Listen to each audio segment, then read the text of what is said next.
Hello and welcome to episode 221 of the Thinking LSAT podcast. In Los Angeles, I'm Nathan Fox. With me in Vienna, Virginia is Ben Olson. Ben, how's it going? It's pretty good. I just finished the second season of Jack Ryan on Amazon.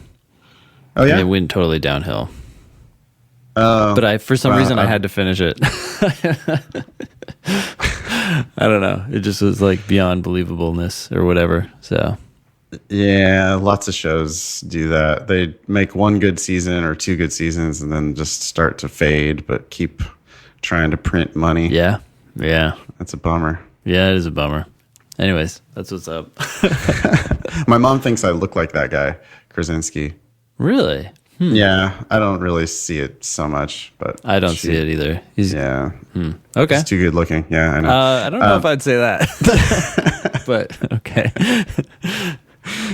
Today on the show, we have a testimonial about the podcast, so we can pat ourselves on the back. We have some November LSAT updates from LSAC, including, again, LSAC dropping the ball on the administration of the November LSAT. It's a bummer, but there's wild shit going on again. They have a different excuse this time, but it's happening again.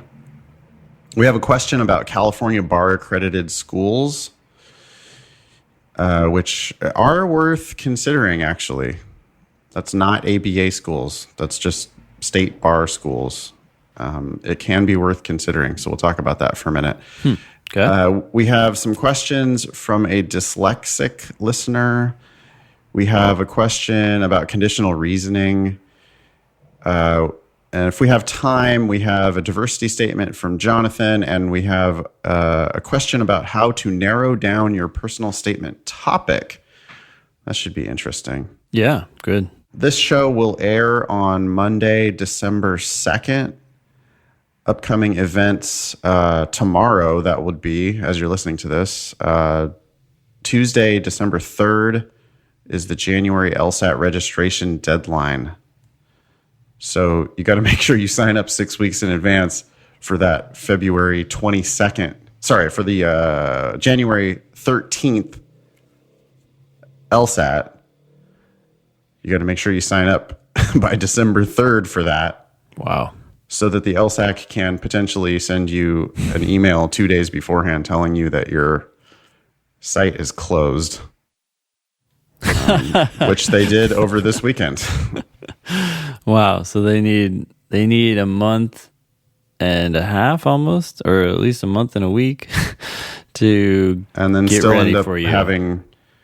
Yeah, we'll get to it, but they closed a bunch of sites again, and they sent the email at night on Saturday for test that was supposed to be on Monday. Yep. Can you imagine doing that? I can't imagine doing that. Yeah. But tough. I'm not a monopoly. So, like, when you're a monopoly, it doesn't seem as bad, I guess. All right, let's see. Personal statement workshop, Ben. This is exciting. If you're listening to this on December 2nd or 3rd or whatever, you still have time to sign up for the personal statement workshop that we're doing Saturday, December 7th. Looks like that's going to be a full house, Ben.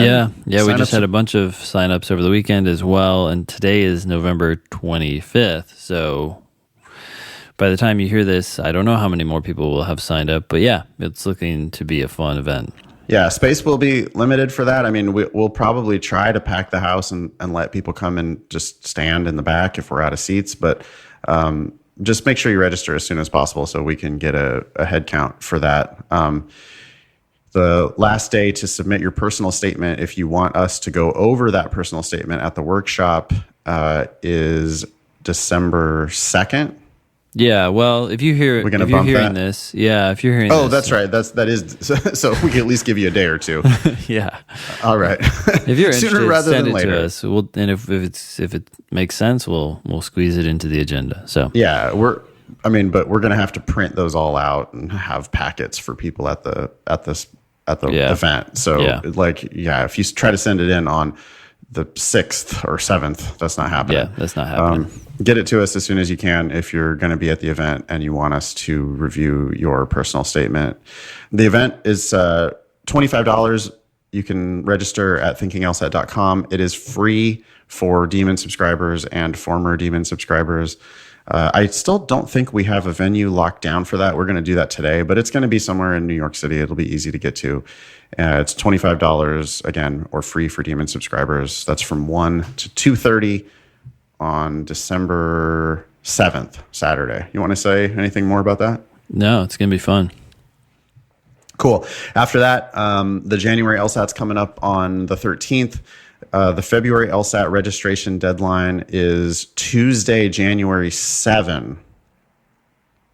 And that's for a February 22nd LSAT. So there are multiple chances to take it here early in 2020. Of course, if you're taking any of those tests, you're definitely looking at application in 2020, or looking to start law school in 2021, not in 2020, ideally. I noticed that the registration deadlines are on Tuesdays. Any theory?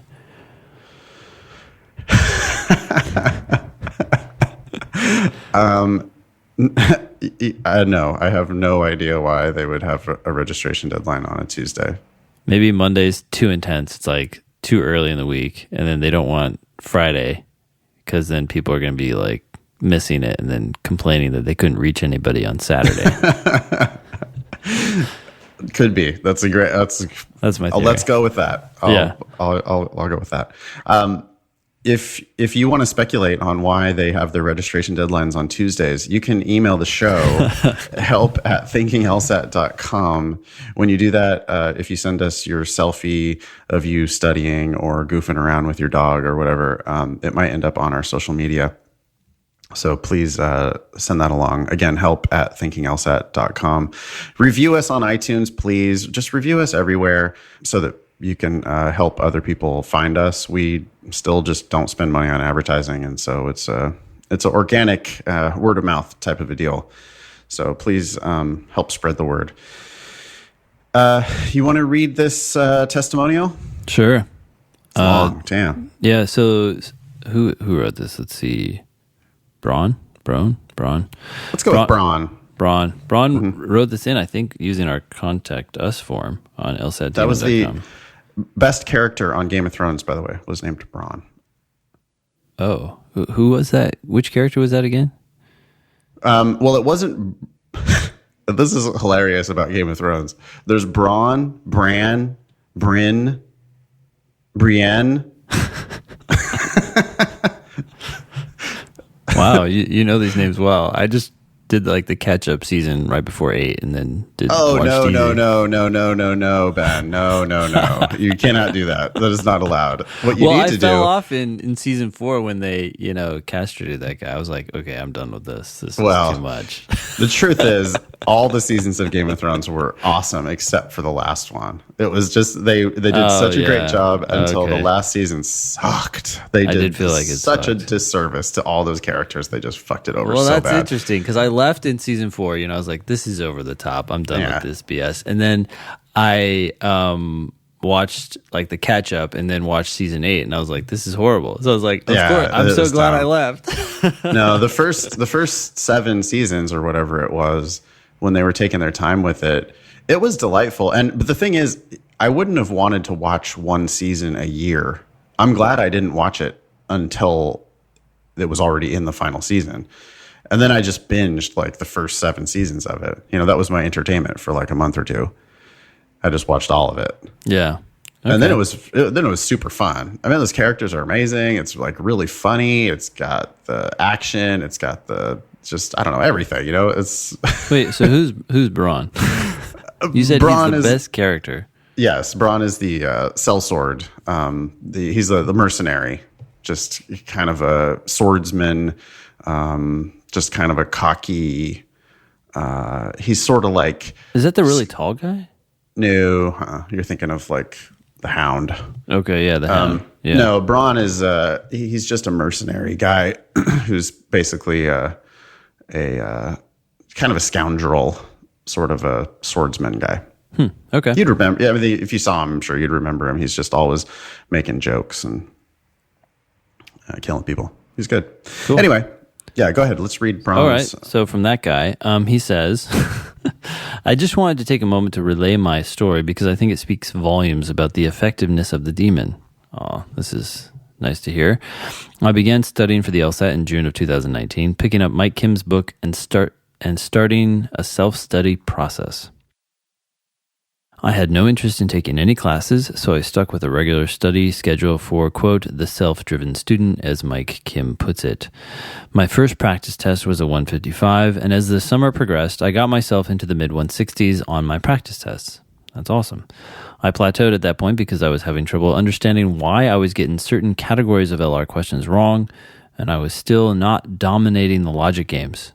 LSAT trainer is great, and his study schedule was very helpful to get me going. But a book just can't be as interactive and personalized as is necessary to achieve true mastery of the LSAT. And I never really considered paying a tutor, mainly because of my very busy schedule and lack of funds. Enter the demon. I stumbled across the demon through your podcast. I am a true podcast addict. But it was only about a week before the September LSAT. I used the free trial to practice a bunch of logic games, and things started clicking for me. I took the September test feeling fairly confident. I kept my mid-160s and without the panic that so many seem to experience from those logic games! Exclamation point. At that point, having signed up for October, I decided to embark on an experiment to see how much I could boost my score by using the demon for a month. More accurately, just under 5 weeks. I scored a 164 on the September test, and I just got my October results. I brought my 164, 89th percentile, up to a 171, 98th percentile, by using the demon, premium, exclusively and consistently for a single month. That must be the best $195 I've spent on this process of preparing for the LSAT. No, I've not been paid to say any of this, nor do I have any personal relationships with anyone associated with the demon. Thank you, Braun. Okay, well, this is nice. It's great to hear. It is just one student's experience, and so it's like random data points too, right? Yeah. Like the counter argument here is that could totally be luck and has nothing to do with the demon. But yeah, okay, go ahead. But of course, we'll smile and nod. So thank you, Braun. I really can't thank you enough, Ben, Nathan, and crew, for the beast that you call the demon. The explanations alone are truly worth the price of admission. When you add in the sheer number of available questions and practice tests, as well as the targeted drilling, there really isn't anything out there that comes close to being as helpful. While I agree completely with you guys that the LSAT is a test of how hard you can work, the fact is my 171 means I have worked hard enough to achieve my goals, and I won't be paying for law school! Exclamation point. Thanks again. As the demon gets better and better, I predict LSAC will be forced to reckon with it, hopefully by offering you a pile of money for it. I don't know that LSAC is in the business of buying useful prep materials, but thank you, Braun. And he signs off, praise the demon. Braun. I like that. Yeah. He sounds kind of like a mercenary. Praise the demon, the beast. Maybe we should become a nonprofit. Become an, okay. Like the LSAC? Well, like the church. Like the church? We already have people praising the demon. Oh, I see. Claim to be a religious organization and thus tax exempt? Yes. Oh, sorry for my slow uptake here. I'm not usually conniving? Thinking of scheming. I'm not usually scheming on ways to save on taxes, but that would be a great way to do so. Yeah. Okay. I think it's now public, though, unfortunately. That is amazing, Braun. 89th percentile, 164, up to a 98th percentile, 171. I mean, you look at those percentiles, Braun moved past 9% of all other applicants. Yeah. But not only that, Ben, he moved past half of the people in the top 20, right? Like he's moving past the people who really matter the most. Yeah. Yeah. at that point. Yep. I mean, let's say The bottom half entire, of test takers aren't applying to law school, really. well, yeah, I mean, and boy, even if you look at I think people in the mid 160s, they sometimes have a credible case for Harvard. Right? Like it's, you probably have to have real good grades to go along with that 164. Yeah. But you might have a chance to get into Harvard. Sure. If you're in the 89th percentile. But let's think about the 89th percentile and above, okay? Yeah. If 164 and above is like the people who arguably have a case for Harvard, Yeah. and probably people below that, kind of don't. Yeah. If he was on the edge, of like a Harvard type of an applicant, when he went from the 89th percentile to 98th percentile, Yeah. if we're saying that only those 11% really have a chance at Harvard, he moved from, he moved from 11th in line to second in line. Yeah. With that move. Like if you think about the people who really have a chance of getting into a school like that, is what I'm saying. Yeah. He just moved past like 90% of those people. Yeah. So that's a just life-changing. I mean, if you're going to talk about the value proposition of the $195 he spent, I like a 100% guarantee that he got himself full rides at some schools with that 171. At good schools, he got himself a full ride with that 171. And so, yeah, it could have paid him back 1,000-fold. Yeah. Like literally. Yeah. It's insane. So anyway, congratulations, Bron. Glad you didn't just settle with that, self-study 164. Glad you got the help that you needed to get you over the hump. Yeah. I want to make a point about the explanations. He's saying the explanations are worth the price of admission. Sure. I think a lot of Demon users don't even know how many explanations are actually in the Demon. Yeah. We have videos for literally every logic game. Yep. I mean, there might be one or two stragglers or something that we're like. I don't think that if there are, they're actually from unusual tests that we just need to add in there, like C2 and stuff like that. Okay, cool. So tests that people don't even know about or know how to get. So right. So there are videos for every single logic game. Most of the time, there's going to be multiple videos for every single logic game. Ben and I continue to shoot video in all the classes we teach. So those videos are constantly being updated with the most recent shit, just like how we're thinking about the test today, because it has kind of evolved over time. Sure. I think Ben and I, we've each like kind of influenced each other, and then we continue to get influenced by our students and, there's just different ways of doing it, right? So we're constantly updating all those videos. We have videos for every single logic game. We also are committed to explaining every single logical reasoning and reading comprehension question in the entire history of the test. Yeah. You will, as you do, and most of the questions are already explained with videos at least, and with a growing number of written explanations. Yeah. If you find a question in the Demon that does not have an explanation or has an explanation, but it's not fully satisfying to you, if you hit the ask button, it goes into our workflow and we keep up with that shit. We will email you back with a response, and then that response will go into the Demon. Yeah. Yesterday, Ben, during my class in San Francisco, I was working during the lunch break and I made it to 0 emails in my inbox. Nice. And so what that means is every single person who had hit the ask button asking for a new, at least I'm doing the logical reasoning half of things, right? Yeah. But people who had asked questions for logical reasoning, even though a test is coming up today, Yeah. yesterday I was at 0 emails in my inbox. Yeah. Now, people who submitted on, Saturday or Sunday, Yeah. maybe it hadn't made its way to me yet. Yeah. But for the people who submitted those requests on Friday, they all had responses yesterday. Yeah. So I don't know. Someone was posting on our Facebook page, and I think they just didn't understand. Yeah. They were posting like, "Well, I'm going with this other thing because they have more explanations." No, they don't. Yeah. They do not have more explanations. We have more explanations. We also have better explanations. Yeah. That's all I want to say about that. That's good. Oh, and if you click on the menu and then click on explanations, you can go straight to them as opposed to doing practice problems first if you want to. Side note. Oh, if you just want to go to questions that have the explanation, or go straight to the explanation. Yeah, like if so that the question's there and the explanation is there immediately. Yeah. Got it. Yeah. If you're drilling in the LSAT, in the Demon though, if you're drilling in the Demon, you do a question, miss it, it'll give you an opportunity to try it again. We're doing that on purpose, by the way, instead of just immediately showing you the explanation. Yeah. Yep. When you miss it, when it turns red in the drilling, when you miss it, it's because we want you to try to figure it out yourself before you look at the help. 100%.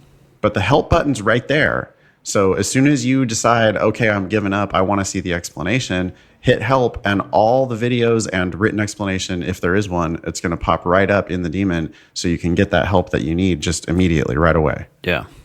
So that's the point of it. Now, when you do timed sections, what's the best way, Ben, if someone does a timed section or if they do a timed test, what's the best way for them to then get to the explanations? Oh, they just click back on to the timed tests or timed sections page, and they can see their tests listed there, and they can click on them. Ones they've done, where they've submitted the results. Yeah. Yep, they'll see their score, and then they can just drill into it and go into each section and review that section. And once they get into the review page, they can choose whether they want to see the answers they chose or not. They can choose if they hide their answers, they can do them again, or they can just review the explanations. This is why we need to do a little bit better of like onboarding of people to show them those features, because I think that people don't really realize what's going on. Yeah.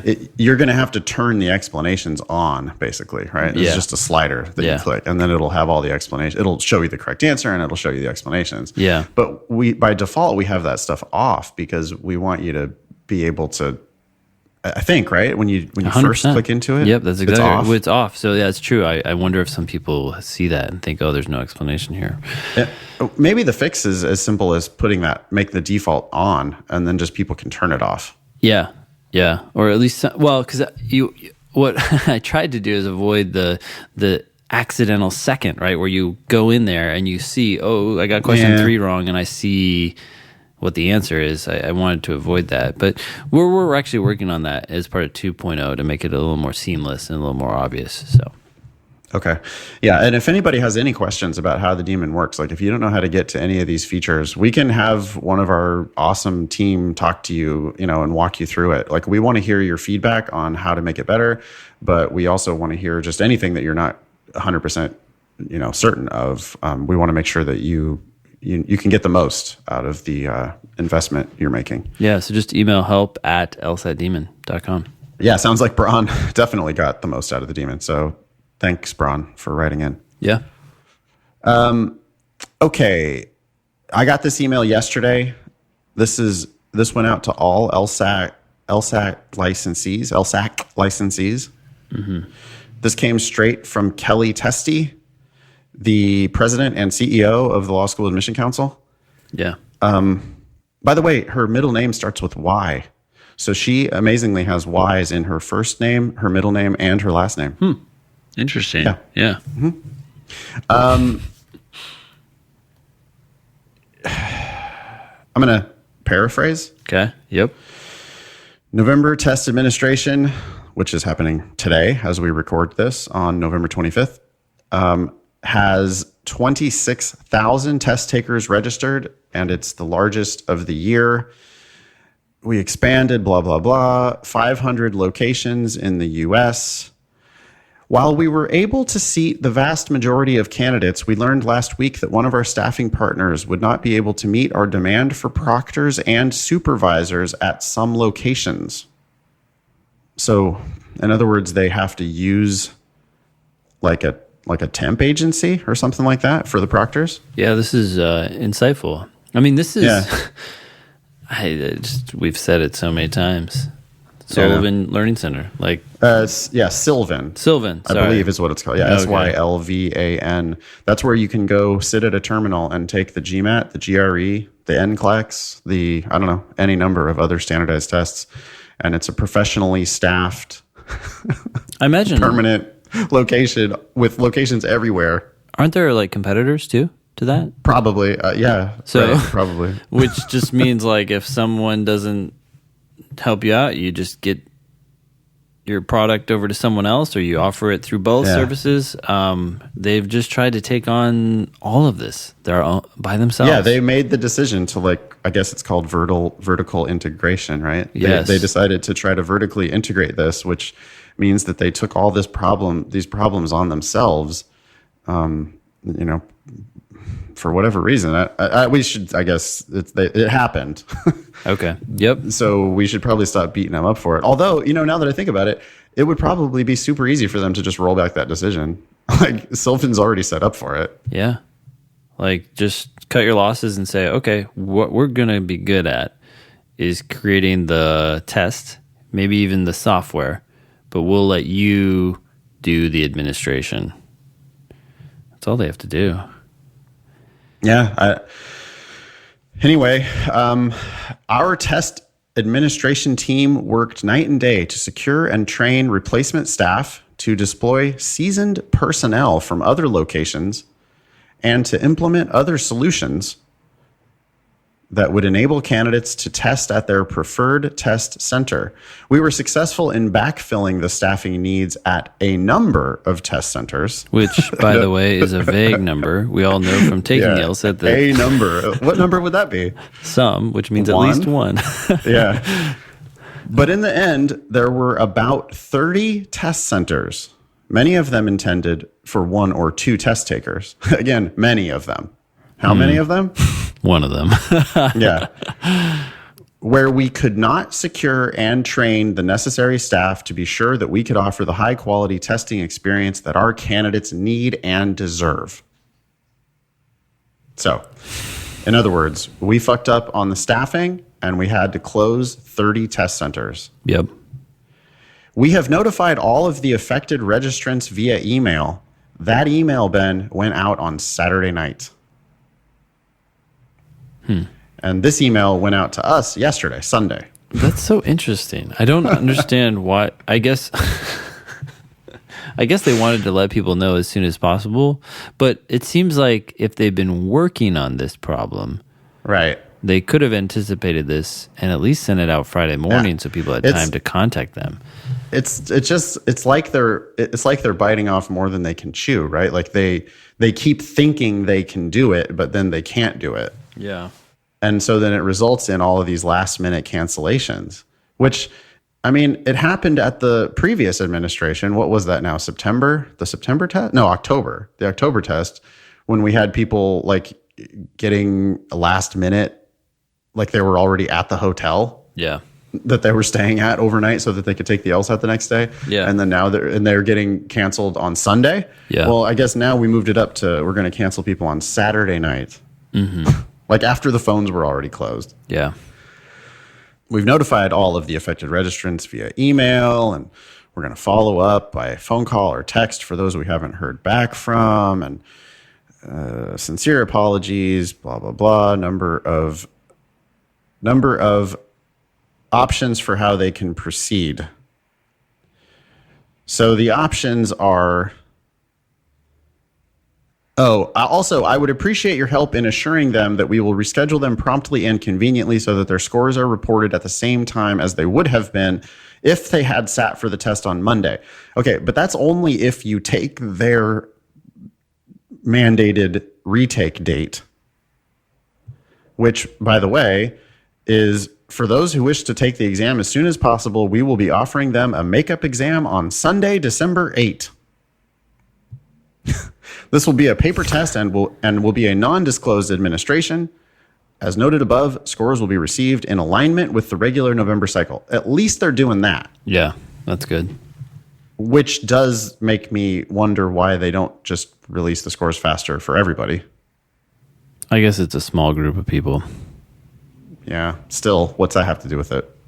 Like, it's a digital thing. Yeah. I don't understand. It's the same. It's one test. Yeah. Right. The number of people doesn't change the test. I still don't understand test. the regression analysis too. Like, it seems like that should all be automated at this point. Yeah. Also, why do you even do the regression analysis if it's maybe that's what they're saying is that it's a small group, so we're just not going to bother with the regression analysis. I guess so. I don't know. It's weird. Anyway, but it's like, but so the first email that I heard was from a listener in a tutoring student in Baltimore who reached out to me and said, yeah, my test center got closed on Saturday night. They told me I could retake it on Sunday, November 8th or Sunday, December 8th. That's a bummer because I was going to come to New York to go to the personal statement thing. Oh, yeah. And now it's like, well, sorry, I can't do that because I have to stay in Baltimore so that I can go take the LSAT on Sunday, December 8th. But what about the people who are like going to be in Hawaii? Or what about the people who have, I don't know, like they've got football tickets that day? Yeah. Or they got any other number of things that could be happening. Yeah, I'm not sure why they don't add a few more chairs to these other test centers or send them paper-based tests and just say, hey, here you go. It makes me think that it has to do with the tablets. Yeah. It just really seems to me like because they'd made the decision to purchase 50,000 tablet computers, I can see how that's a big hassle to try to get them. Although I still just don't understand when there's a 6-week registration window. I don't see why we can't get this taken care of. Yeah, it's the deadline. So people have been registering before that. And so you can do some predictions as to how full the test is going to be. And then finally, when it's done, and they don't budge. It's not like you can call them the day after and be like, oh, please, I missed the deadline. Last minute. No. Yeah, they don't do that. So if anything, the number is going to be smaller than whatever number of people actually registered by the deadline. And I think you can just order more tablets at that point if you really needed to, which would be strange, but you could. For the amount of money you charge people to take the test, you can buy a tablet for every student who signs up. I mean, you can get a tablet for $200. I don't know. It costs $200 to take the test. You can't get the Surface. Well, yeah, close. Yeah, it's close. It's close, and they're getting volume discounts. And that they're going to use those tablets again, so they don't need to buy. Right. Yes. Yeah, it's confusing. I don't understand. I don't understand what's going on. Anyway, for those who prefer to take the exam at a later date, we will provide priority registration for the January LSAT or any future LSAT of their choice at no cost. Priority registration, whatever that means. If a candidate prefers to simply cancel, then we'll give them a refund. Thanks. In addition, this was the part that was actually seemed insulting to me. Yeah. In addition, we will provide all affected registrants with 4 free score reports to the law schools of their choice in recognition of the inconvenience. And she didn't put the value in this email, but on the email that they sent out to the students or the applicants, the test takers, it had value $190. Or $180. Or $180. Yeah, sorry. And that to me was just maddening because, that is what they charge for those reports. They charge $45 a piece. But the value of those, it's an electronic report. It's basically like a link. Yeah. It's like, here you go. Here's all the digital documents that we have, So to say that 4 of those is worth $180 is just a little grating. Yeah. Anyway, this part I thought was interesting. It says, finally, in addition to the options outlined above, we recognize that some candidates may have unique situations. So we are committed to working with each individual to attempt to meet their particular needs. And then it gives an email, lsacinfo@lsac.org, and a phone number, 215-968-1001. And she is encouraging us to encourage you to contact their candidate services team. Yeah. Again, so that's lsacinfo@lsac.org or 215-968-1001. Yeah. I don't need to read the rest of that, but that's from Kelly, the president and CEO of the Law School Admission Council. Thoughts? I wish them luck. I do too. If I were to do this, if I were to run this test, I would do 2 things. I would make it computer adaptive so that you don't have a set number of questions. Instead, the system adapts to your skill level and only tests right around where you're at. I think it would be a more accurate assessment of each candidate. It would also take be less shorter. time. Yep. It would be shorter. And I would administer these in these testing centers so that people could take them at any time, which would mean that when someone goes in to take a test, every test would be different because they'd be pulling from a pool of questions. But I feel like that would be much easier to maintain than this whole architecture. And so that would be my recommendation if they ever wanted it. Yeah, I mean, I had no problems. I took the GRE and I took the GMAT before I took the LSAT, actually. And I took the GRE in 2001. Oh my gosh. Yeah. At a Sylvan Learning Center thing, or testing center, whatever the hell they're called. And I got my score immediately on the day. Oh, and yeah. then I took the GMAT, and same thing. I took the GMAT in like 2002. And it's like you finish the last question and it goes, do you want to see your score? And you go, yes. And then your score pops up on the screen. Yeah, that would be my third suggestion. But that would be all part of the computer adaptive testing. There's no, it's weird. Right. And so, and it's just like, that was coming up on 2 decades ago.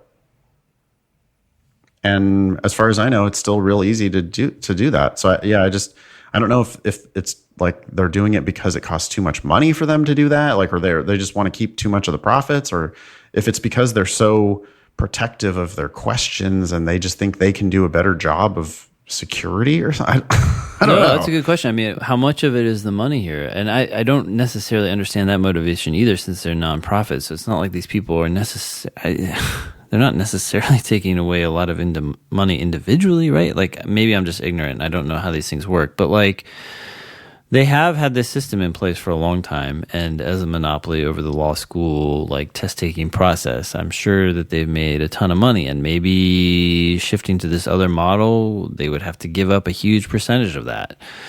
Maybe, I don't know. It would make LSAC smaller potentially, right?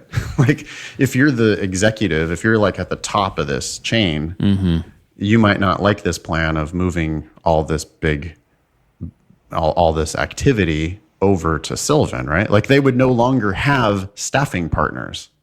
They would have a contractor. They would have outsourced the administration of the test to the learning centers.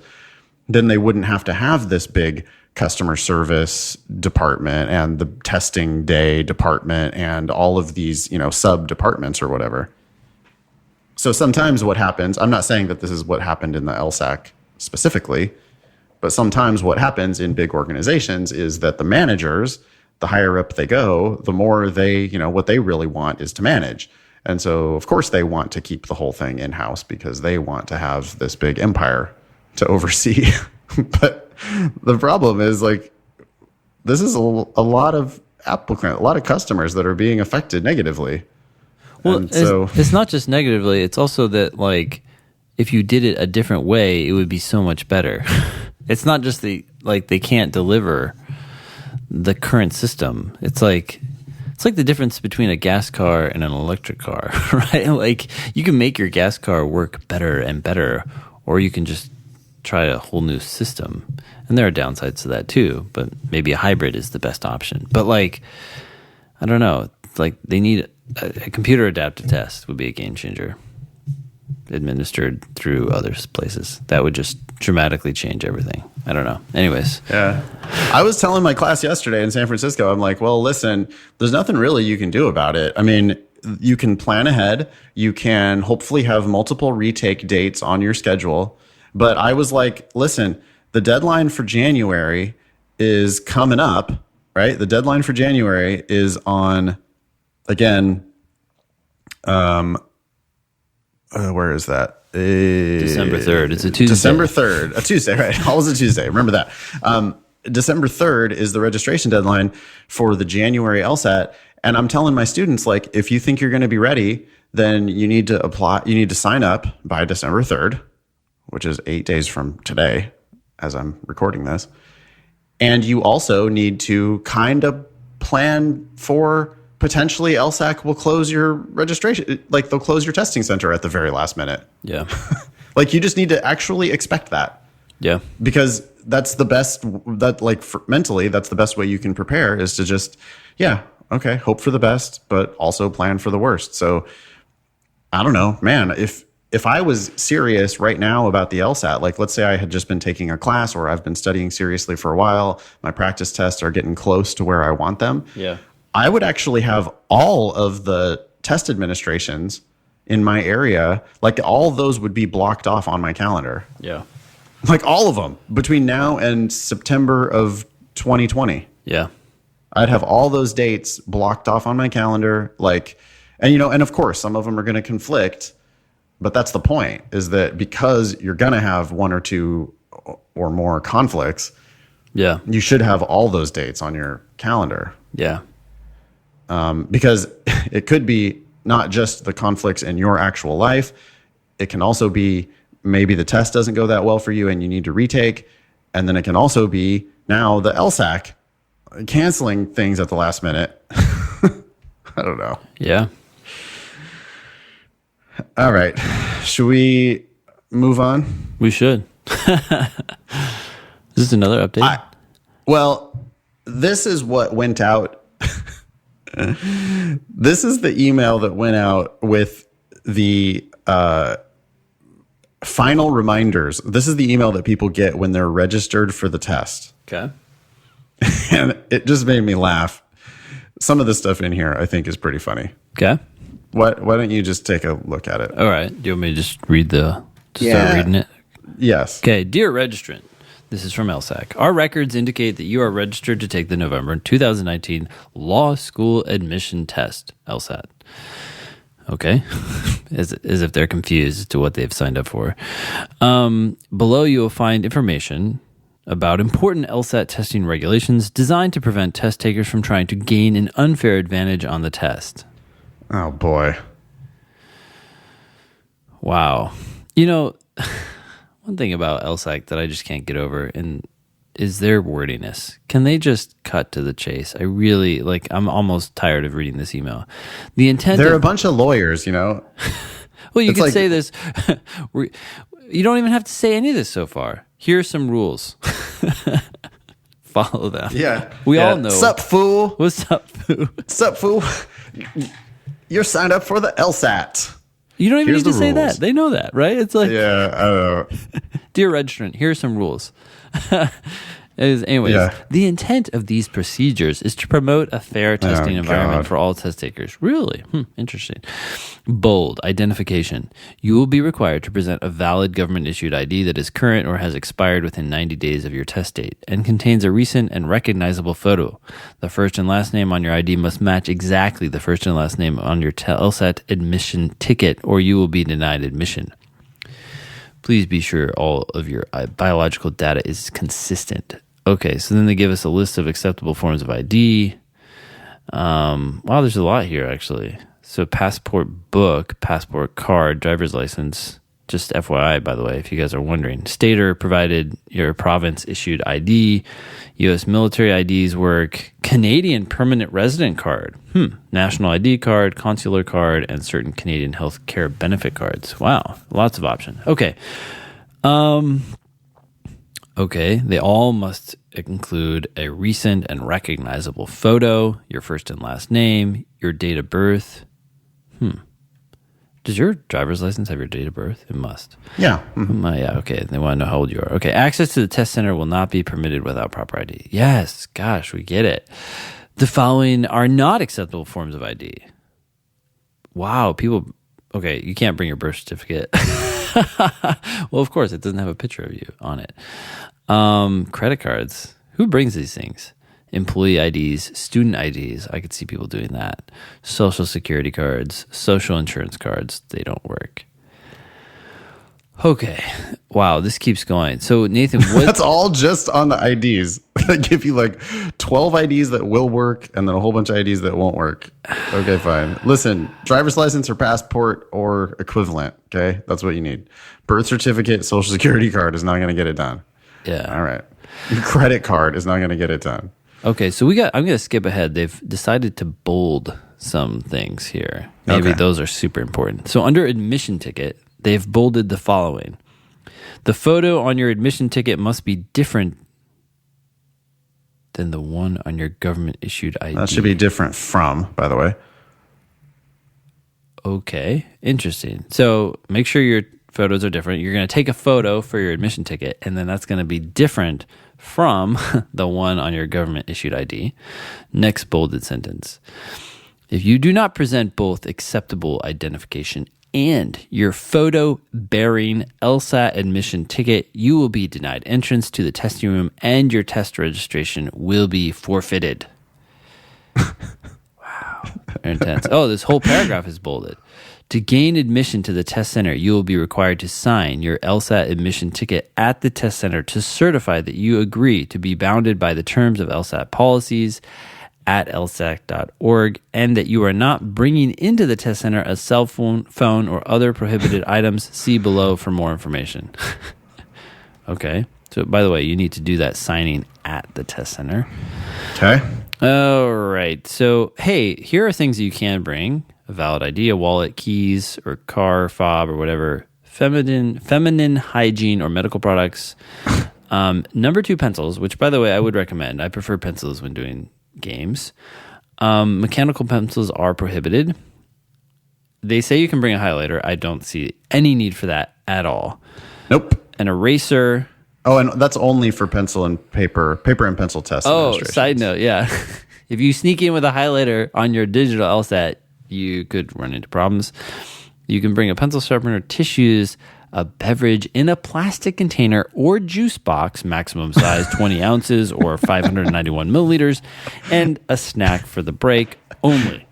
But you can't bring an aluminum can. Aluminum cans are not permitted. Whatever happened? Did someone try to cheat with an aluminum can? Hypothetically, you could have electronics inside. What? So you can bring a plastic container or a juice box. Look, if you're sophisticated enough to bring tech into inside of an aluminum can, why not bring it inside of a juice box? A juice box cannot be. Yeah, you're not going through a metal detector. Who knows? I feel like they just one time somebody made a noise with an aluminum can, and they're like, "Oh, we're banning aluminum cans now." Add that to now." the list. Yeah. Well, the problem with these overly long lists is that then you kind of bury the important stuff here. Like people do sign up to, or they do show up to the test center with their ticket signed, right? They didn't realize that, you have to sign it at the test center. And little technicalities like that. Anyways, items not allowed in the testing room. Okay, people should know this by now, but electronic timers, beeping watches, alarm watches, calculator watches, or chronograph watches. What's that? What's a chronograph? I have absolutely no idea. Okay, well, don't they bring it. They could have just said anything with digital anything. Anything digital at all, yeah. You can have an analog wristwatch, but if it has any display of any sort or makes any noises or any kind of, you can't. Oh, and just so you know, I know some of you are wondering, but no electronic cigarettes. Lots of people are wondering that because people vape all the time these days. And why they're not letting you bring your e-cigarette, I have no fucking idea. Again, it's just they're paranoid about cheating. I love this. So, they have iPods listed here, which is interesting. iPods. Like that's a thing. Yeah. Yeah.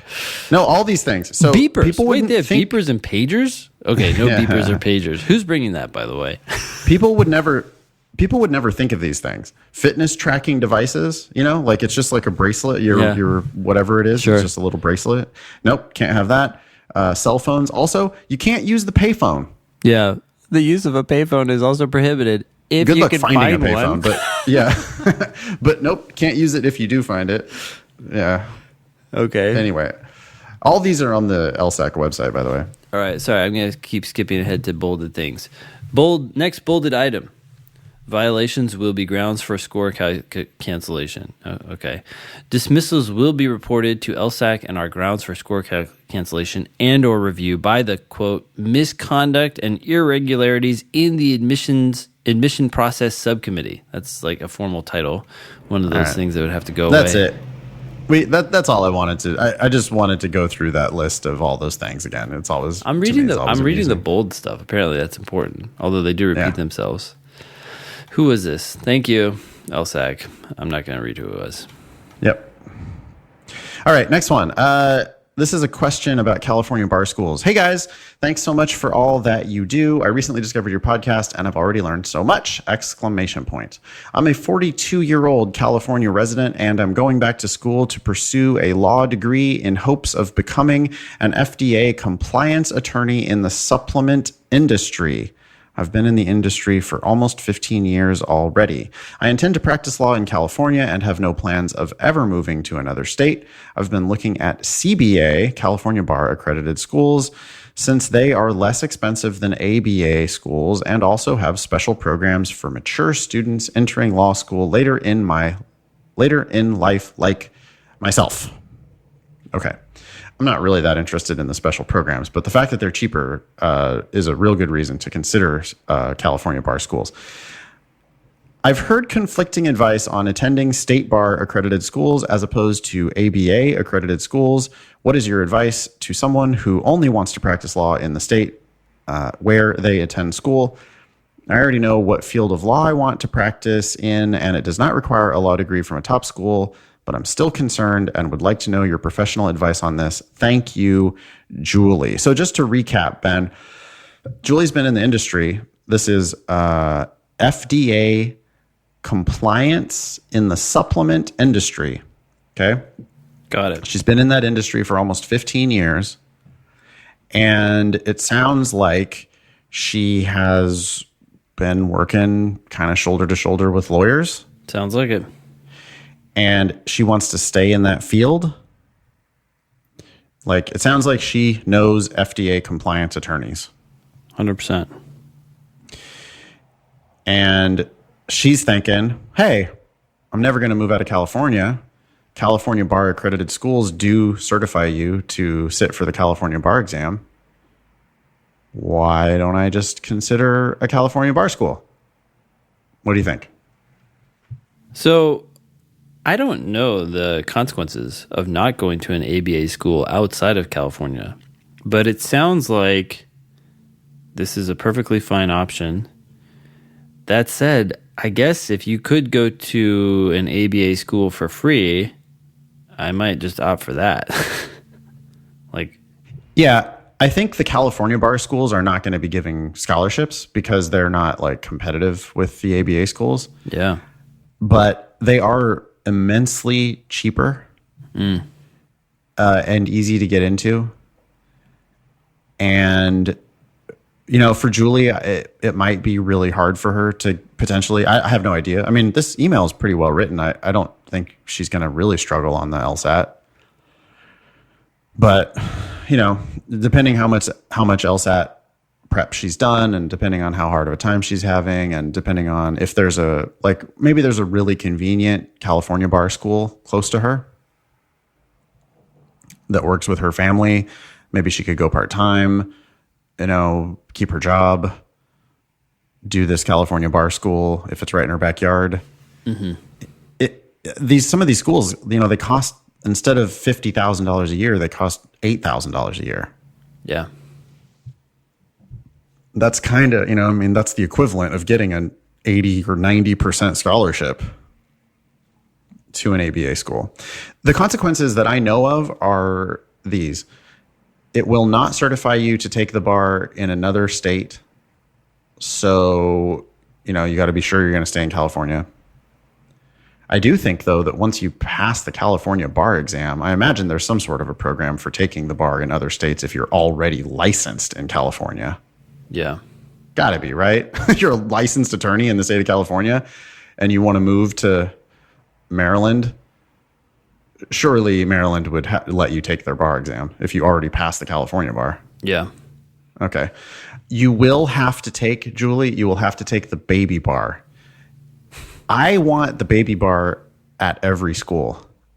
I think they should, I think that the likes of, you know, Southwestern and Hastings, I think that schools like that, you should have to take the baby bar, but you don't because they're ABA accredited. Yeah. The baby bar is an exam that you take after your 1L year, and it's like a minimum competency type of a thing for the California bar exam. Yeah. And if you don't pass the baby bar, then you're not allowed to keep studying in your second and third year. You can retake the baby bar, of course. Yeah. But the point of the baby bar is to keep predatory schools from ripping you off for 3 years. Like they're like, well, yeah, you can rip people off for 1 year, but then if they can't pass the baby bar, then you can't rip them off for year 2 and 3 and beyond. Yeah. And so, Julie, if you do choose the California Bar accredited school, you will have to take the baby bar. But again, like if you struggle with the baby bar, it's a pretty clear sign that you're like not going to be able to pass the California bar eventually anyway. Okay. At least not the way you're going. Yeah. So it's sort of like a suggested, hey, why don't you cross this bridge first before you keep paying money, to study law for extra years. Yeah. It will be hard to get a job coming out of a California bar school. Like you're not going to walk into law firms. You're not, you're going to have to make your own career path with that. But it sounds here, but there are plenty of people who already know where they'll work. Like for Julie, sounds like she is a professional in this industry that knows these lawyers. I guess the last thing I would say is just make sure you talk to these compliance attorneys that you know already and tell them your plan and see what they think. Right? I mean, they'll know.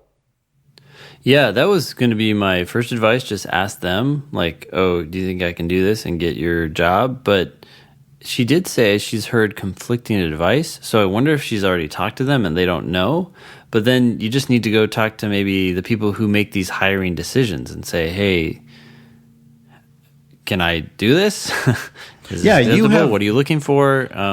Right. Just go Julie totally has standing in this industry to like go to these hiring people and be like, hey, would you hire me if I pass the bar? Like does it matter if I go to an ABA school or a California bar school? Like, do you care?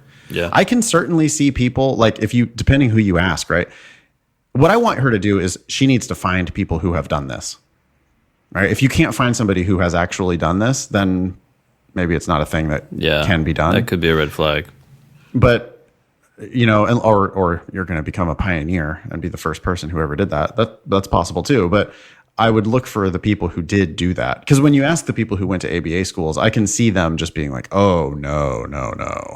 Well, I would never, Yeah. But it's like, yeah, that's because you went to Southwestern and you're proud of the fact that you went to an ABA school. That's nice for you, but I'm not asking that. I'm asking, is this a credible career path? Because it seems to me that I could pay a lot less and just go to a California bar school and then get one of these jobs. Yeah. Anyway, check it out, Julie. Write us back, please. Help at Thinking LSAT and let us know what you find out. Because I mean, if you go that route, it seems like it makes sense to me. I would give a provisional yes. Cool. But do some research. Yeah, I agree. All right, you want to read this next one? Sure. This is a question about dyslexia. Hi there. Thank you for your podcast. I just discovered your podcast and you guys rock. Oh, thanks. I am an undergraduate student studying statistics and economics, and I'm about to take my LSAT in either April or June of 2020. Okay. And I will be graduating college in December of that same year. My GPA will most likely stay a 3.2 to 3.3 when I graduate. I'm scoring about a 160 on the practice tests I take. I'm scoring consistently very high on the logical reasoning and the analytical reasoning, which is games, by the way, and making very few mistakes. However, my reading comprehension is in dire need of help. I hardly score any questions right, and my highest reading section score is getting 50% of the questions right. And that was when I took my time on that section, and I really tried, really tried. I typically score 30 to 40% of the questions on the reading comprehension questions correct. My LSAT goal is to score 172 to help balance my low GPA. But I can't score 172 if I'm getting all of the reading comprehension questions wrong. Okay. Also, I am dyslexic, not illiterate like in the subject line. Wait, subject line. I missed the subject line. Yeah, we didn't get that. Anyways, do you have any tips for a dyslexic like me? Also, I know my inability to read might sound bad, but I'm absolutely 100% determined that law school is the path for me. I know I have wanted to go to law school since I was a freshman in high school. I have thought about this option for the past 8.5 years, done well in high school in collegiate debate, interned with lawyers, and I know this is where I want to go, even though I am dyslexic. Can you please help me with tips and advice for the reading section? Thank you so much for your time and consideration. Sincerely, the illiterate future lawyer. Okay, wait. So there's some things I have to reckon with here first of all. One, I'm optimistic for you. If you're doing 160 and yet doing so poorly on reading comp, I feel like if you fix this problem, you can do decently well. So there's some good news there. And the other thing here is that if you really are scoring very high on logical reasoning, as you say you are, you can read. Yeah. So we just need to figure out how to take what you're doing for 4 sentences and just do it for 16. Reading comp is only 4. Yeah, treat the reading comp like LR. Yeah. Whatever you're doing on LR, do that on reading comp. Like maybe for you mentally, you need to think of the reading comp passage as like 4 or 5 logical reasoning questions. You tackle one at a time and then you put them all together and you see what you got as a whole. It sounds like you're struggling seeing the big picture. You're letting yourself get tossed around, lost in the details. But you're not letting that happen in logical reasoning. In logical reasoning, when you don't understand something, you dig in, you understand it, and then you move forward. And maybe reading comp is so much, or looks like it's so much to you, that you just kind of let the passage toss you around, as opposed to saying, okay, well, let's take a look at these first 4 sentences. Do I understand them as well as I would a logical reasoning passage? If so, great. What do you think of it? Now move on. That's my advice right now. People give up they get intimidated. You got to have the ego to believe that you can really understand the passage. And that means that when you read a couple sentences and you don't understand it, you stop right there and you reread it until you get something out of it so that you know what the hell they're talking about. Yeah. And you just continue to do that all the way through the entire passage. And then when you get done, you're like, oh, well, yeah, basically it was about this. Yep.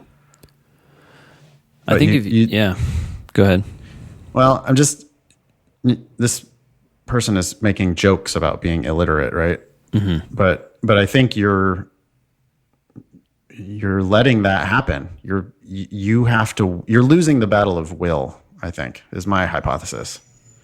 That you're getting halfway through the passage and then you're just kind of throwing your hands up like, well, I got to get to the end of this thing. So and then you just kind of, your eyes are going over the words, but like nothing's going in at all. Yeah. And then you just get to the end of the passage like, well, I read it, but no, you didn't read it. Because can you tell me what it's about? Like, can you tell me what they want? Why did they write this passage? What is this? What do they want? If you can't tell me, then you didn't really read it. Yeah. So you have to read it better. You can't do that well on logical reasoning by like luck. Right? I mean, no. Yeah, I'm very confused. I mean, 30 to 40% on the reading comp questions. I would also suggest signing up for the Demon. If you're doing as poorly as you say you are in reading comp, it will figure that out pretty quickly, give you some easier reading comp passages, and don't worry about the time. Just treat the passage as 4 or 5 logical reasoning questions put together. Yeah. And go through them and keep working on them until you get 100% correct of the questions you do in each passage. And I don't care if it takes you 30 minutes. When you do get questions wrong, go back to the passage, reread the sentences, and ask yourself what you missed. What didn't you see in the passage? And if you say, oh, okay, there was a sentence in the second paragraph that I just didn't register, maybe ask yourself why that didn't register to you. Nathan, you've said this a bunch on the show, and I've started saying this in class. The passage is a compilation of all the correct answers. So, given how well you understand logical reasoning, this is our advice. I think you just take those skills and you transport them over here to reading comp. Yep. If you're good at logical reasoning, then that means you understand how to do must be true questions or supported questions. Yep. And one thing that people don't understand is that the reading comp questions are heavily weighted into must be true, conclusion, and supported. Yeah. That's basically, they're all in the, not all, but 90% of them or more are in that top-down family. Yeah. So when you review your mistakes, it's guaranteed that your mistakes, you have picked an answer that is different or extra. Yeah. It's you have picked an answer that is something that the passage just didn't say. And you need to go back to basics and pick simpler answers that are just rooted in the passage itself. I did a passage yesterday in my class in San Francisco where I swear to God, every question was just the main point again. Yeah. It was again and again and again, just the main point. Sure. And it was it was like, well, yeah, I mean, they're doing a nice job of testing whether you comprehended what you read. You have to read the passage, you have to know what it's about, but then when you pick the answers, it's just the wrong answers are like slightly misdescribing they say something wrong. They say, especially they say something extra, right? Like if you think about it from the test maker's perspective, I know I've said this a million times, but I think it's a useful tip. If you think about it from their perspective, they have to write 4 wrong answers for every right answer. Yeah. One real easy way to do that is you write an answer that would be correct, and then you just like turn up the volume a little bit too high. Yeah. You just make it extra. You just throw in you just make it a little bit stronger. And now that becomes a really attractive wrong answer because it was basically correct until you just kind of amped it up too high. Yeah. So if you're missing questions on reading comp, it's like guaranteed. If you're missing questions on reading comp, you're picking answers that are more than what the passage actually said. Just different or more than. Yeah. Last tip, we haven't mentioned accommodations yet. Oh, yeah. It's a good thought. I mean, I would assume that if you're dyslexic, you have already applied for and gotten your accommodations. It might be as simple as just go get extra time. Yeah. I mean, if you are documented, like a medical doctor has said, yes, this person is dyslexic, you will guaranteed get 53 minutes. Or if you ask for 70 minutes, I think you'll get 70 minutes. Yeah. So you could experiment before you request your accommodations. You could try reading comprehension sections with 53 or with 70. But eventually, with 70 minutes, you should be able to get most of the questions right on reading comp. Yeah. And if not, then, it's like, I know you keep saying you're committed and all that, but I don't care how determined you are. I don't care how the fact that you were determined to be a lawyer when you were a freshman in high school does nothing for me because freshmen in high school don't really know what lawyers do. But if you get those accommodations and if you practice and in 70, can you imagine, Ben, like how could you possibly be successful in the law if in 70 minutes you were not able to get like the bulk of the reading comprehension questions right? It's going to be a struggle. I mean, Man. Law school is much more like reading comprehension than logical reasoning or games. Right. If you think the reading comprehension passages are convoluted, wait till you get to like day 1 of your torts class or whatever. Yeah, go home and read 20 pages on random old cases from the 1800s and come tell us what the main point is. Yeah. Or really, no, don't come tell us what the main point is. Come prepared to answer any question I decide to throw at you in class. Yeah. Yeah. Thanks for listening. Keep listening to the show. Definitely look into the accommodations thing. And remember that all those questions on the reading comp are basically supported, must be true, top-down questions. Yeah. Is it my turn? I don't know.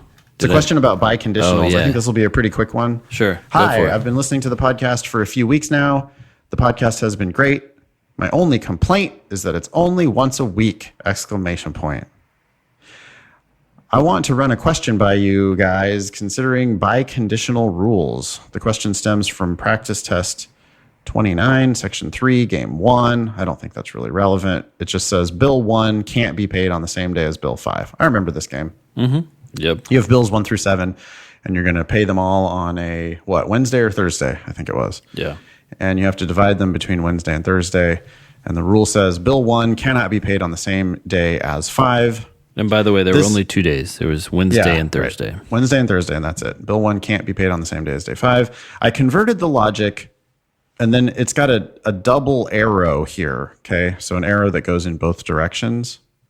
I converted the logic to 1, not 5. If 1, not 5, and the arrow goes both ways. This is kind of botching this on radio, but wait, hold on. So he did it just one way, and he says the correct translation is both ways. Oh, and he's saying, why is it not the other way? Yep. Do they mean the same? Do they mean the same? So do they mean the same? If 1, not 5, and if not 5, then you have to have 1. Does that mean the same as, why isn't it just if 1, not 5? Or do they mean the same? Okay, yeah, I understand the question. Yep. So there's the whole thing. There's a lot of things we got to unpack here, first of all. But one, these things are not the same. So if... Can I take a short stab, though? Like, just real quick, though? Sure. In this context, they are the same. Because there's only 2 groups. Because there's only 2 groups. Sure. Yeah. So the short answer to this question is, in this context, because there are only 2 groups, if 1 is there, then 5 can't be. But also, because there's only 2 groups, if 5 is not there, then 1 has to be. If there were 3 groups, that would not be the case. But because there's 2 groups, that has to be the case. Although this whole thing is like confusing and convoluted because most people who write if 1 then not 5, what they actually mean is if 1 is like on Wednesday, then 5 is on Thursday. Yeah. But this rule actually is saying if 1 is on Wednesday or Thursday, then 5 is not there, which, like you said, means it's got to go to the other day.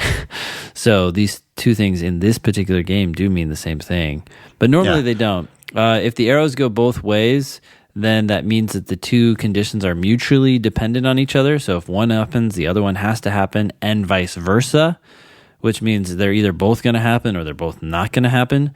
But in other contexts where you have 3 or more groups, if 1 then not 5 means, okay, well, if 1 happens and 5 doesn't happen, but it doesn't tell me anything about what happens when 1 doesn't happen. And so then they mean something different.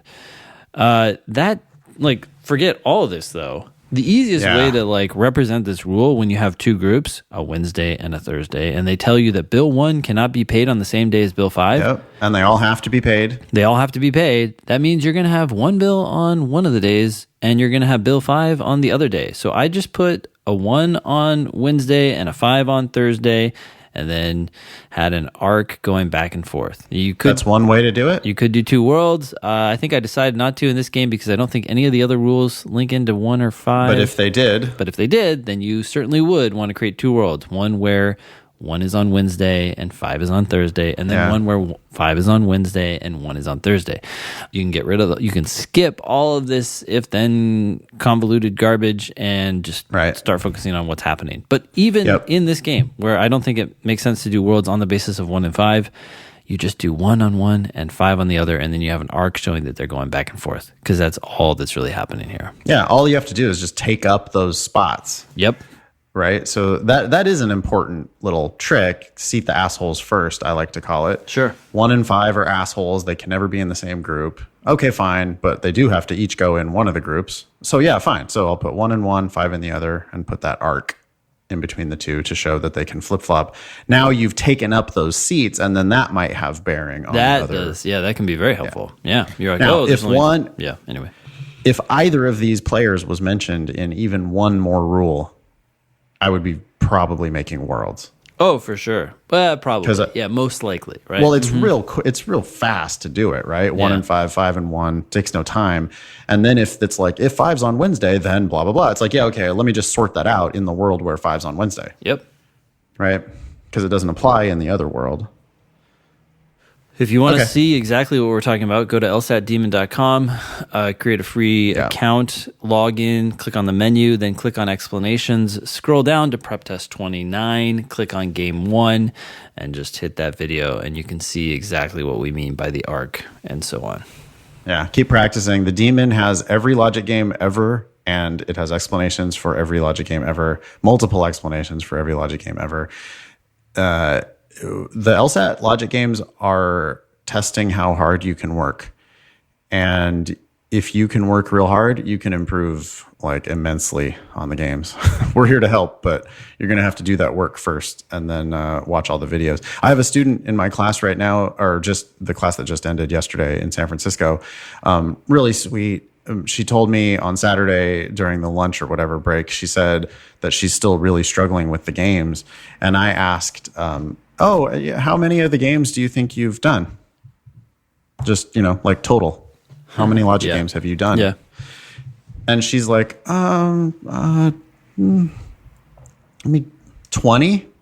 Yeah. And I'm like, well, that's a good start. Good start. Yep. You have to do 20 before you can get to 200, which many of your competitors are doing. Yeah. We have how many games do we have now to practice from? Well, let's see here. So there's 89 tests plus four more tests. So there's 93 at least, right? So there's 93 times 4. So 372 logic games that are out there. And there's, if you really want to dig, you can do LSAT India. So it's another 24. Wow. But anyways, yeah, there's, and you can repeat games, right? Oh, that game didn't go so well. Let me try it again. Yeah. So, if you just put in the practice, you can definitely improve. And I think the Demon is really like, that's all you need is the Demon. If you get the Demon, you've got all the games in your pocket and you can just practice those games whenever. And if you keep doing that, you are guaranteed to improve. And the videos are right there. So if you get really stuck, you just watch a video. Oh, I see what they did. That's interesting. And if you watch multiple videos, you're going to see multiple different approaches because neither of us are teaching from scripts. Yeah. So, I mean, now in class is when I have the camera rolling, I'll like try to do weird shit almost.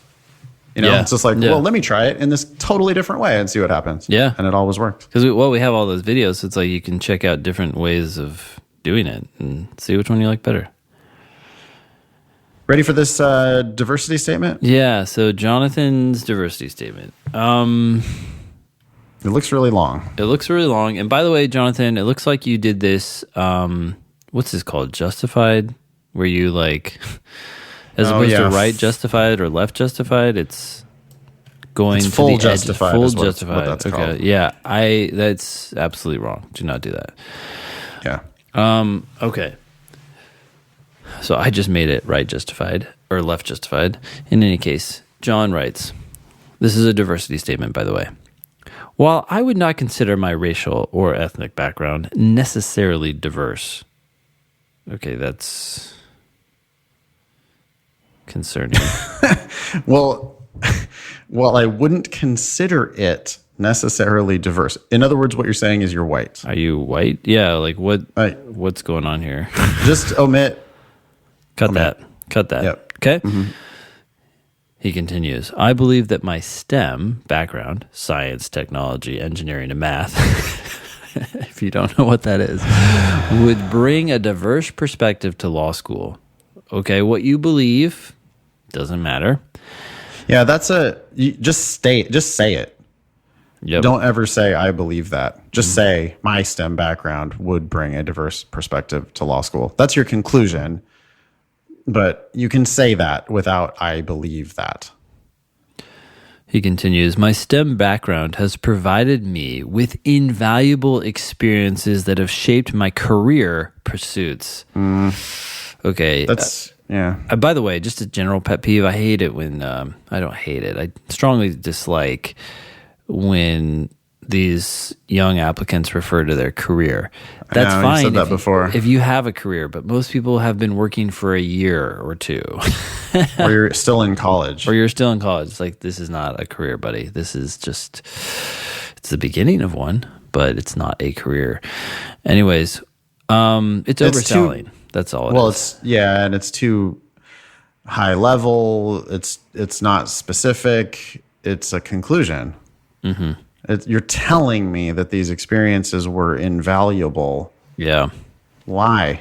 Like what? What are we talking about? One early example occurred during my senior year of high school. Oh, geez.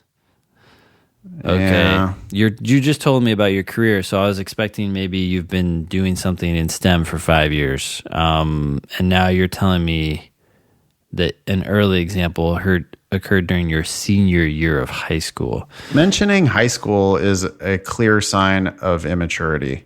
If you think that anything that you did in high school is relevant to your law school application, I immediately start thinking that you're basically like a child. Essentially, I mean, unless that thing that happened in high school was fucking serious business. Or a core to some explanation of what you're doing. But again, it's only one sentence and it's leading us to something else, right? It's just making me think of you as a high schooler now. Yeah. Okay, well, he continues, when I had an unexpected conversation with a peer I was tutoring. Oh, geez. So something amazing happened while you had a conversation. Still with the lead up, right? Yep, we still don't know what it is, and we're like 4 sentences in here. This is that Pixar thing, that tip about writing with that Pixar. There's a whole thing. There's a great blog post about storytelling tips from Pixar. Yeah. But one of them is just that you need to start way deeper into the story. Like just start in the middle of the story. Sure. Like start at the best part, the moment, the action. You know, like I want, if you want to tell me about this conversation, the very first line needs to be something from the conversation. No, yeah, just think about so many good movies. And bad movies do it too, but good movies where the first opening scene is some guy speeding away in a vehicle. And it's like, bam. What the hell is going on? Then they'll explain to you that, like, who they were running from. Like this sentence is, I mean, it's just like incredibly boring, right? Mm-hmm. One early example occurred during my senior year of high school when I had an unexpected conversation with a peer I was tutoring. It's like, there is nothing there. Like, what? I think Jonathan, too, is trying to be like, look, I was tutoring a peer in high school. Do you see that? Just throw that in there? Yeah. I was a tutor. Anyways, she informed me that she could not complete her geometry homework because she had duties of higher priority to attend to in the home. Oh my gosh. This is like you're wasting my time now. Yeah. So now we're going to hear about her situation. And this is someone you went to high school with. We're hearing from someone who you tutored in high school, an excuse of why she couldn't complete her geometry homework. Yeah. Why am I hearing this? Yeah. He continues, her situation resonated with me. Oh my gosh. We still don't know what's happening. Fucking spit it out, man. I had not fully realized until then that many of my peers, oddly refer to all your friends as peers, had to make a choice between pursuing their academic interests and providing for their family at home on a daily basis. What are you talking about, Jonathan? I thought you were going to tell me about STEM. Yeah. Now you're telling me about how you felt sorry for the girl you were tutoring, and you hadn't fully realized until then that many of your peers were choosing between academic interest and providing for their family at home. What does that have to do with STEM? What does that have to do with... You're telling me about how you were a naive in high school. It's not a good start. So no. We cut all this, but let's see if we can find something here. It turns out this was common at my high school. where the graduation rate hovers around 75% and the proportion of economically disadvantaged students around 60%. Okay, I need to know about you. I need to know about STEM. I came to recognize that my upbringing had kept me from having to make a choice, providing me the opportunity to pursue any and all of my academic endeavors. Whoa, wait, hold up. This is a diversity statement. I thought you were going to tell me how maybe you faced this challenge, but now you're telling me that you didn't face this challenge. As far as I know, you're white, and you just told me that you don't have to make this economic hard choice like your peers did. Ooh. Yeah, this is sounding like you are white, upper middle class, and you were naive that you didn't realize that some of your, people that you were in school with had to work for a living. I don't know where this is going. It has nothing to do with STEM. Nothing to do with diversity for you. You've now lied to the reader, right? The reader was expecting you to make an argument about STEM based on your first two sentences. Well, he was tutoring geometry.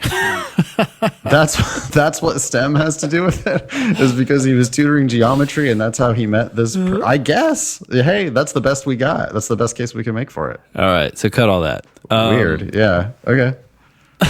Since then, I've worked to help provide that opportunity by addressing a root cause: lack of access to educational and career-related resources. Still general, I don't know what you do.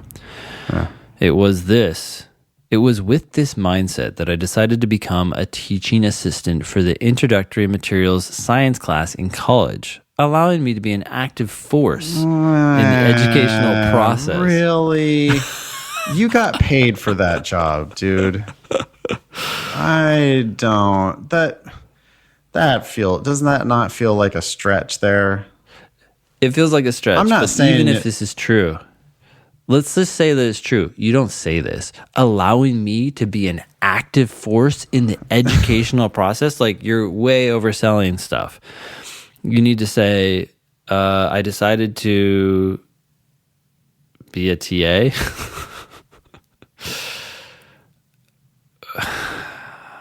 And that's why you're diverse.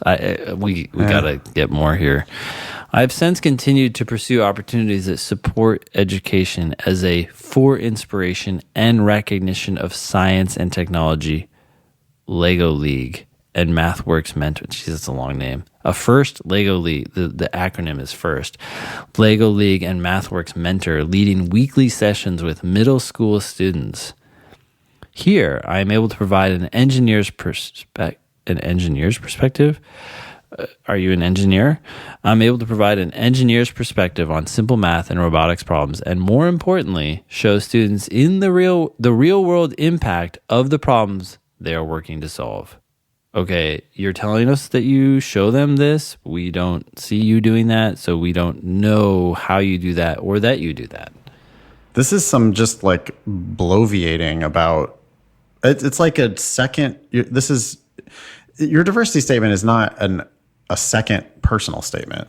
No, yeah, this is like trying to be a personal statement. And even then, this all needs to come down to one paragraph, and you need to make a point and get the fuck out. Well, is there a point to be made? Right. I mean, I think you could probably make a point, but it isn't this point. It isn't this whole rambling about you tutored geometry in high school and then now you work with middle school kids and because of... So you're diverse? You're committed to helping diversity. Maybe that. I just don't see it having anything to do with diversity right now. Okay, let's keep going. Yeah. It is my firm belief, as opposed to just a belief, yeah. Cut that educating students in STEM fields should be a critical priority for the future success of our nation. Oh, no. Okay, now you're going off on like some philosophy. We don't need philosophy. But both, by the way, technologically and economically. Do you work for a think tank or something? Like, yeah. Unfortunately, STEM backgrounds are underrepresented in Congress. I don't hate this part. Okay, with just 9 members holding STEM degrees and only 7% of representatives in the 115th Congress reporting that they had some kind of STEM background. citation, NPR 2018. Don't do that. Get the citation out of there. Don't put the quotation. Boil that down a little bit. But at least you're making a point now. That we need more STEM in the legal world? Yeah. Okay. Sure. Okay, I'm fine with point, that, but... I don't hate it. Okay. This lack of diversity is highly discouraging as countless policy decisions implicate science and technology, yet the overwhelming majority of decision makers have no STEM background. Yeah, we do have a lot of idiots who say the world isn't getting warmer. That's true. Or at least... Yeah, okay, good. This reality, combined with my experiences, has led me to the goal of one day seeking a position in policy. This reality, combined with my experiences, okay?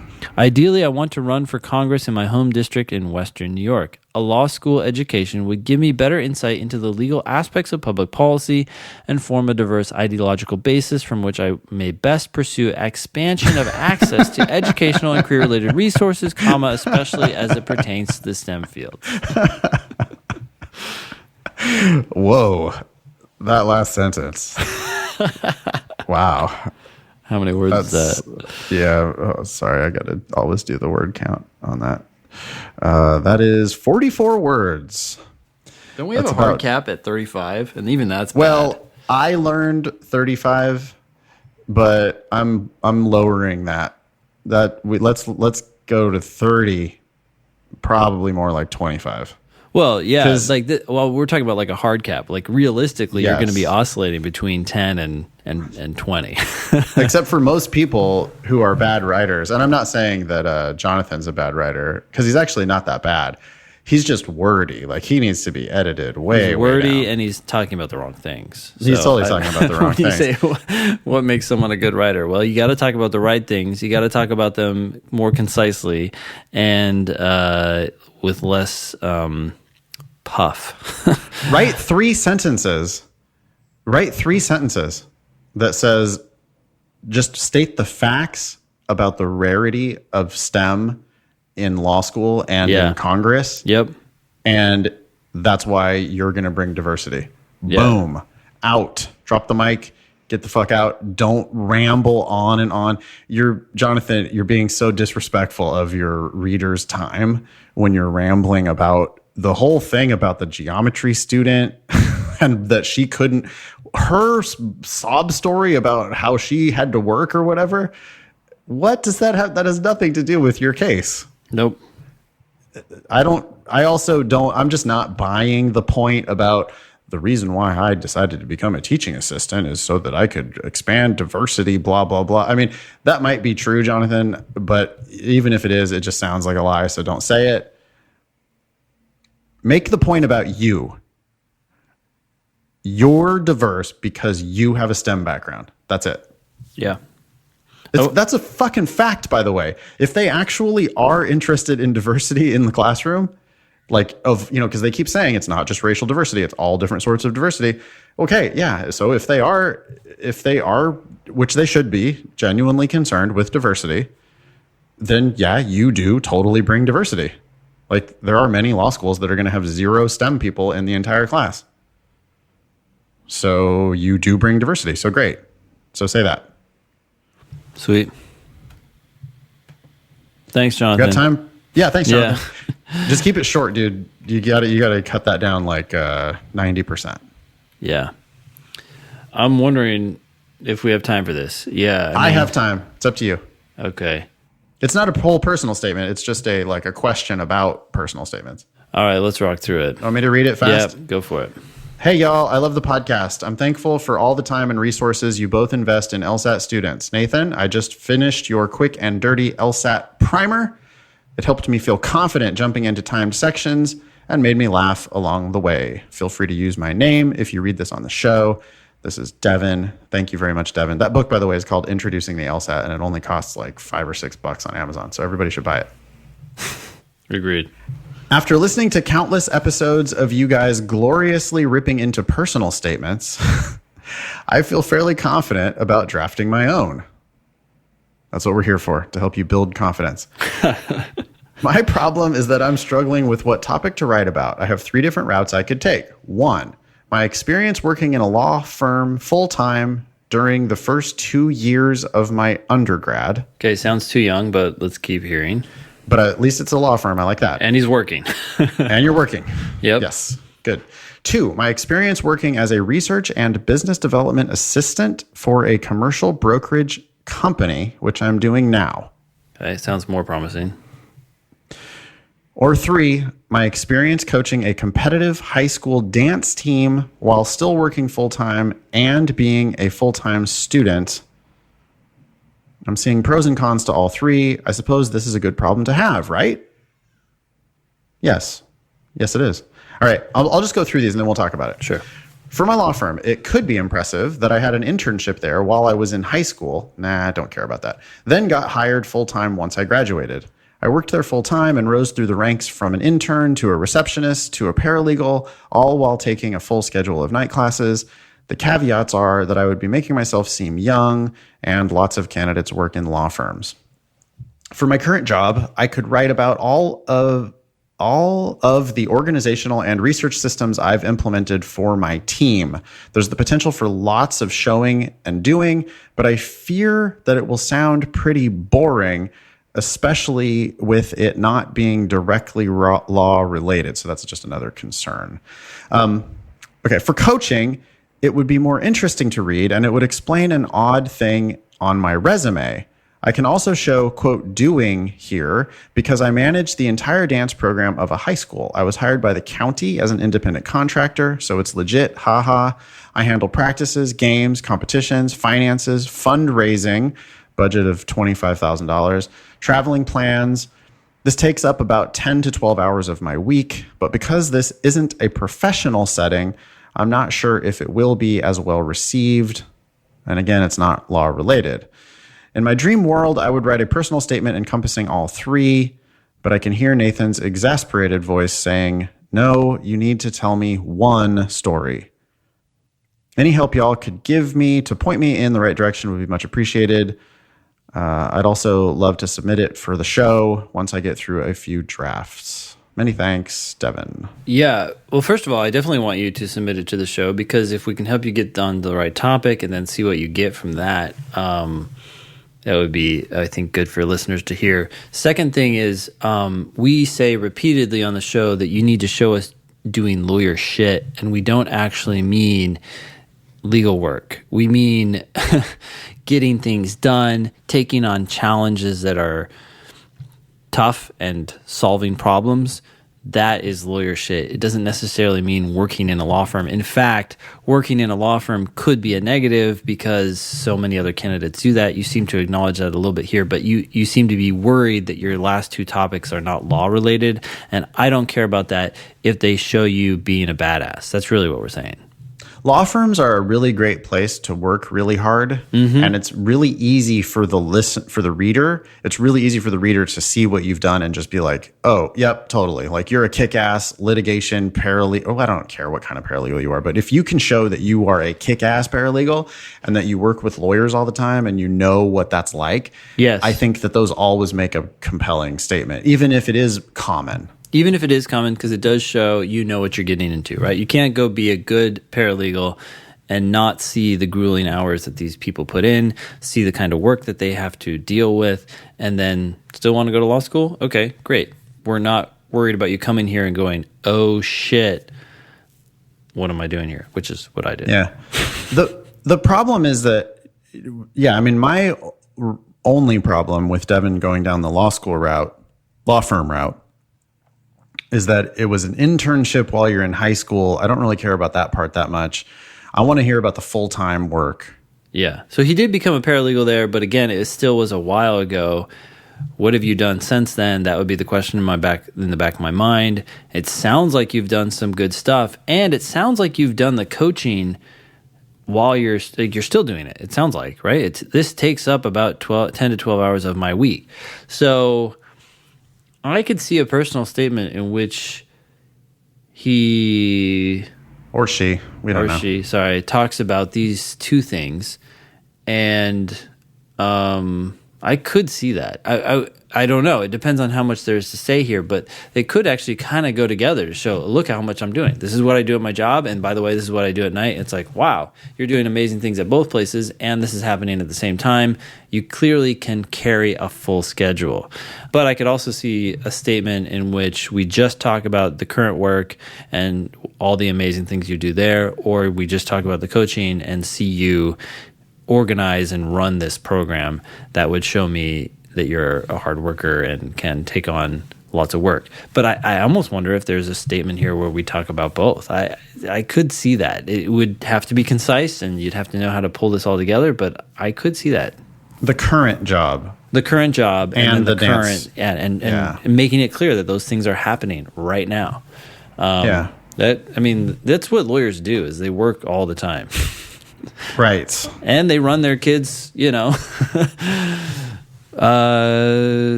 coach their kids' teams sometimes. Yeah. I mean, sometimes they don't, but sometimes they just do all of it, right? They're just amazing. Some of the most effective people I know, are like that, where they're just like, nah, we both have full-time jobs. I'm thinking of my friends Andy and April, who live up in Napa.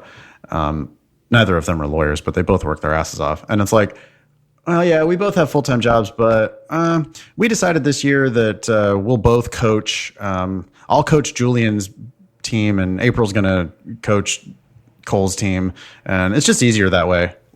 Because basically they're better at it, Yeah. So they're just like, well, if I let somebody else do it, it'll be a shit show, and then I'll have to deal with the fallout of that. So instead, I'll just do it all myself. Sure. And it's like, that does sound like lawyer-ish, right? Yeah. So, I would be happy to see something about the current job and sprinkle in a little bit about the balance with running the dance program. Yeah. It'd give you a little personality. It would give you personality. It would show you have extra interests outside of academic ones, and that you pursue them and succeed at them. I mean, this isn't just like a side interest, like, oh, I'm interested in, hikes or something. This is like work. It would help you keep really recent too, because you would be writing about like a day in the life maybe of like right now, what you're doing today at work. Mm-hmm. And so I don't mean literally a day in the life. Don't freak out. What I'm saying is you could show yourself as the person that they're actually getting right now. Yeah. And if they see that you're like, holy shit, like she's legitimately working, 60 hours a week when you combine these two things together, and she's kicking ass at all of it. Mm-hmm. That's pretty strong, I would say. Yeah. Well, it's interesting because if we were doing coaching with you, like our personal statement service, I'd probably just have you write both of these, and then or all three of them. You mean maybe even all three? But I'm more inclined, just because the other one's earlier. Get rid of the law firm one. Yeah, just at least for start, to save yourself some time. Write the coaching one, write the current job one, and then see if we can bring them together. If one is obviously stronger and shows some great stories, then maybe we just go with that one. But since you have to write into the show, I would try for this hybrid approach. That's my vote. I mean, maybe the way Devin should get there is to actually write the two separately. I think if Devin tried to write the two separately, it would become clear which one was better. Sure. And then maybe you could sprinkle in the best elements from the other one. Yeah, like you have another, I could see that in the closing paragraph, and then at night I went on to do this, or at night I'd go on and do this, and this is something I enjoy, but it's also been kind of a big job. I don't know. I could see that. Yeah. Cool. Devin has a PS that says, "Thanks for teaching me that it's possible to go to law school for free. At the rate I'm going, I'll graduate from law school completely debt-free, including my undergrad. That's one benefit of working full-time while in school." Yeah, working full-time in school helps a lot. And it is definitely the most gratifying part of my job, is when I hear people say that they have, especially when they say, I didn't know it was possible to go to law school for free. Yeah. And now I'm going to law school for free. Yeah. If I figure out that I have, if we have saved somebody, like actually saved them $150,000, that it feels pretty good. So congratulations, Devin. And yeah, thanks for letting us know. Yeah. Should we wrap it up right there? We should. You can join the Thinking LSAT podcast group on Facebook if you want to hear people commiserating with each other about how they got their November LSAT canceled, or other just LSAT chatter that's on the Facebook group. We are at Thinking LSAT on all of our social media. If you follow us on Instagram and Twitter, you'll find out about classes and just various different things that we're doing. You can visit strategyprep.com if you want to learn about Ben's classes in DC, foxlsat.com if you want to learn about my classes. Those are in LA and in San Francisco. LSATdemon.com is where it's at. All of our live students, by the way, use the Demon. And if you are not going to take a live class from us, we firmly believe that the LSAT Demon is all you need for prep. So do a free trial. Check it out and hit the ask button, send us emails, let us know what you think of it. We're going to make it as good as we can make it. But if you're in, Omaha or whatever, you can just do the Demon. You don't need a class. You can listen all sorts of ways. Spotify, Apple Podcast, YouTube, Stitcher, thinkinglsat.com. Please subscribe and rate and review and do all those things. That was episode 221 of the Thinking LSAT podcast. Thanks all y'all for listening. Nice knowing you. Don't pay for law school.